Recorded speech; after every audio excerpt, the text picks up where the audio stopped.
मैं क्या करूं? मैं बहुत परेशान हूं। इस बार सूखा पड़ने के कारण सभी जीव जंतु प्यास के कारण मर रहे हैं और मैं कुछ भी नहीं कर पा रहा हूं।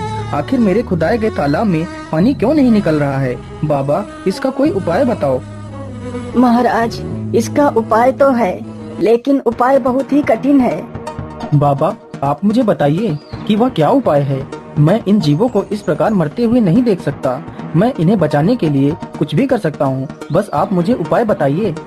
तो सुनिए महाराज, इस तालाब में पानी आ सकता है यदि आप अपने बड़े बेटे या फिर बड़ी बहू की बलि इस तालाब पर दें, तो इस तालाब में पानी आ सकता है। महारानी जी, साधु बाबा ने बताया है तालाब में पानी तो निकल सकता है, लेकिन तालाब पर अपने बड़े बेटे या फिर बड़ी बहू की बलि देनी पड़ेगी। अब तुम ही बताओ, मैं क्या करूं? महाराज, हम अपनी बहू की बलि दे देते हैं। अगर बेटा जीवित रहेगा तो दूसरी बहू भी आ जाएगी। यदि बेटा ही नहीं होगा तो बहू किस काम की? राजा की बड़ी बहू छिपकर ये सारी बातें सुन रही थी। ये सारी बातें सुनने के बाद वह अपने शयन कक्ष में चली जाती है।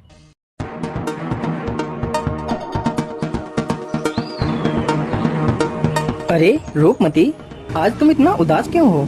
क्या बात है? वैसे तो तुम मेरे आते ही खुशी से झूम उठती थी, लेकिन आज तुम इतना गुमसुम क्यों हो? क्या बताऊं स्वामी, दुखी इसलिए हूँ कि हमारा तुम्हारा साथ बस यहीं तक था। क्या मतलब? मैं कुछ समझा नहीं। तुम कहना क्या चाहती हो? स्वामी, पिताश्री ने जो तालाब खुदवाया है उसमें पानी नहीं निकल रहा है, तो साधु बाबा ने मेरी बलि चढ़ाने को कहा है, जिससे तालाब में पानी आ जाएगा और सुबह ही मेरी बलि चढ़ाई जाएगी। इसीलिए मैं दुखी हूँ। अरे रूपमती, तो इसमें इतना दुखी होने की क्या आवश्यकता है? तुम आराम से खाना खाओ, हम लोग आज रात में ही यहाँ से भाग जाएंगे। आधी रात होते ही वह दोनों चुपचाप वहाँ से निकल जाते हैं।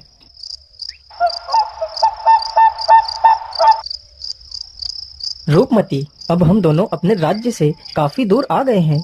चलो अब हम यहाँ पर थोड़ा सा आराम कर लेते हैं। फिर वे दोनों वहीं पर सो जाते हैं। तभी एक सर्प आकर रूपमती के पैर में डस लेता है।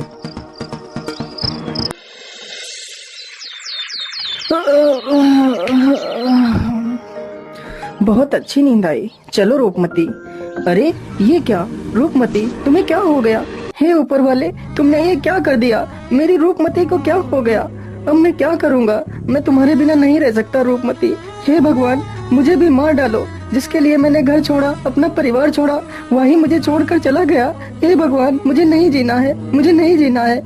अरे बेटा, तुम क्यों रो रहे हो? तुम्हें क्या हुआ? बाबा, मेरी मदद करो बाबा। मेरी पत्नी को सर्प ने डस लिया है, मेरी मदद करो। अरे बेटा, तुम शांत हो जाओ। मैं तुम्हारी पत्नी को जीवित कर सकता हूँ, लेकिन याद रहे तुम इस घटना के बारे में किसी को नहीं बताओगे। यदि तुमने किसी को बताया तो तुम्हारी पत्नी की मृत्यु हो जाएगी। ठीक है बाबा, मैं किसी को नहीं बताऊंगा बाबा। बस आप मेरी पत्नी को जीवित कर दीजिए। तो ठीक है बेटा, यह जल हाथ में लेकर 3 बार बोलो कि मैं अपनी आधी उम्र अपनी पत्नी को देता हूँ। मैं अपनी आधी उम्र अपनी पत्नी को देता हूँ। मैं अपनी आधी उम्र अपनी पत्नी को देता हूँ। मैं अपनी आधी उम्र अपनी पत्नी को देता हूँ। बेटा, अब इस जल को अपनी पत्नी के ऊपर डाल दो। अरे कितना समय हो गया और मैं सोती ही रही और आपने मुझे जगाया तक नहीं। इतनी देर में तो हम बहुत दूर निकल जाते। कोई बात नहीं रूपमती, चलो अब चलते हैं। स्वामी, मुझे तो बहुत जोर की प्यास लग रही है, अब मुझसे और नहीं चला जाएगा। अच्छा सुनो, वहाँ पर देखो, वहाँ पर कोई झोपड़ी नजर आ रही है। चलो वहीं चलते हैं, हो सकता है वहाँ पर हमें कुछ पानी पीने को मिल जाए। अरे भाई, हम लोग बहुत दूर से आ रहे हैं, क्या हमें कुछ पानी पीने को मिल सकता है? हाँ हाँ भैया, क्यों नहीं। कुआं वहाँ पर है, चले जाओ और पानी निकाल कर पी लो। रूपमती, तुम यहीं पर रुको, मैं अभी पानी लेकर आता हूँ। अरे इतनी सुंदर स्त्री होकर भी तुम यहाँ वहाँ कहाँ भटकती घूम रही हो? क्या बताऊं भैया, यह तो मेरी फूटी किस्मत है जो मैं यहाँ वहाँ भटक रही हूँ। फिर रूपमती उसे अपनी पूरी कहानी सुनाती है। अरे राम राम राम, या तो बहुत बुरा हुआ आपके साथ, लेकिन आज नहीं तो कल जब आप अपने राज्य वापस जाएंगी तो वह राजा तुम्हारी बलि जरूर चढ़ा देगा। क्या करूं भैया, अकेली तो कहीं भागकर भी तो नहीं जा सकती हूँ। मेरी मानो तो तुम अपनी जान के लिए कोई भी खतरा मान ना लो। तुम अपने पति को मार दो और मेरे साथ यहाँ पर रह लो। यहाँ तुम्हारी जान को कोई खतरा नहीं होगा। हम दोनों आराम से यहीं रह सकते हैं। लेकिन मैं उसे कैसे मार सकती हूँ? तुम ही मार दो। अरे नहीं नहीं, पति तुम्हारा है तो मारना भी तुम्हें ही पड़ेगा। अच्छा ठीक है, मैं कोशिश करती हूँ। फिर वह पीछे से जाती है और राजकुमार को कुएं में धक्का दे देती है। राजकुमार कुएं में गिर जाता है। उन दोनों को लगा कि राजकुमार पानी में डूब गया है। अरे चलो चलो, यहाँ से भाग चलो। हम लोग कहीं दूसरी जगह चलते हैं। पूरी रात राजकुमार कुएं में लटका रहता है।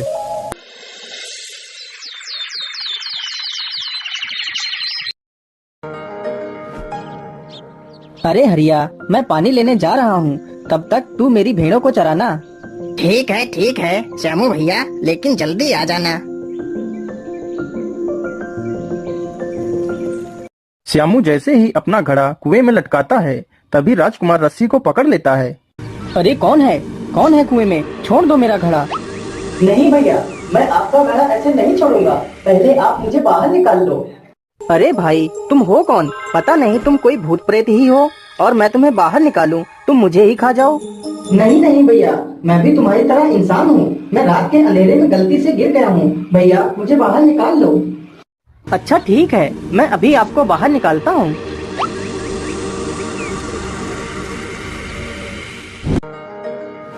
अरे भाई, परदेसी हूँ, काम की तलाश में इधर उधर भटक रहा था, तभी गलती से कुएं में गिर गया। लेकिन भैया आपका बहुत बहुत धन्यवाद। अच्छा भाई, तो आपको काम चाहिए तो चलो मेरे साथ, मैं आपको काम दिलवाता हूँ। मैं तुम्हें काम पर तो रख सकता हूँ, लेकिन तुमने काम में जरा सी भी बेईमानी की तो मैं तुम्हें बिना किसी तनख्वाह के धक्के मारकर बाहर निकाल दूंगा। मुझे मंजूर है सेठ जी, मैं पूरी ईमानदारी से अपना काम करूंगा। उधर रूपमती को जब कोई काम नहीं मिला तो वह एक नाचने वाली चंद्रप्रभा के नाम से मशहूर नर्तकी बन गई। राजकुमार पूरी ईमानदारी के साथ अपना काम करने लगता है।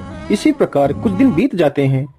सेठ जी, राजा के घर में पुत्र ने जन्म लिया है, इसलिए राजा जी ने मशहूर नर्तकी चंद्रप्रभा को नाचने के लिए बुलाया है। इसलिए राजा ने आपको आमंत्रित किया है।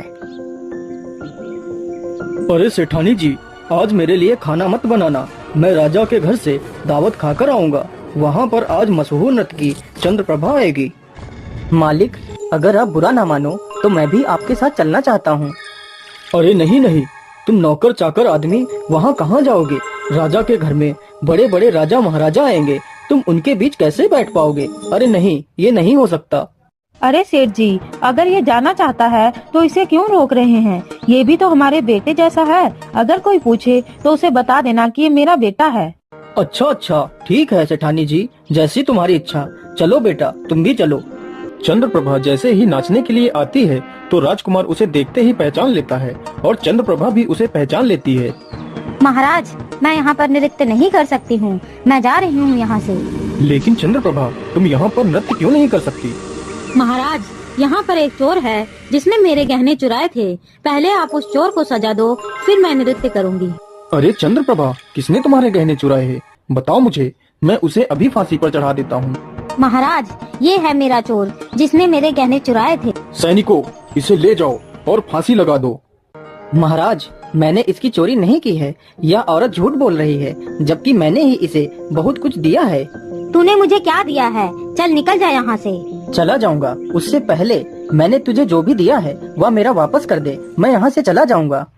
हाँ ठीक है, तूने मुझे जो भी दिया है वह मैं वापस करती हूँ। नहीं, ऐसे नहीं। अपने हाथ में जल लो और 3 बार बोलो कि तुमने मुझे जो भी दिया है वह मैं तुम्हारा वापस करती हूँ।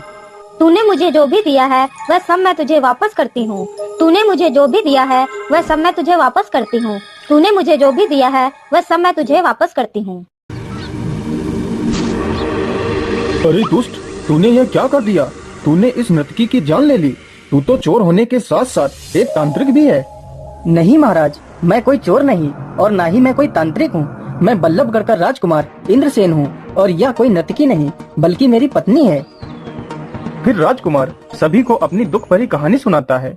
महाराज, मैंने इसे अपनी आधी उम्र दी थी। जैसे ही इसने मेरा दिया हुआ मुझे वापस कर दिया तो इसकी मृत्यु हो गई। ये सारी बातें सुनकर राजा हैरान रह जाता है। राजकुमार, हमें क्षमा कर दीजिए, हमें नहीं पता था कि आप इतने महान राजा के पुत्र हैं। फिर राजा अपनी बड़ी पुत्री प्रेमलता का विवाह उस राजकुमार के साथ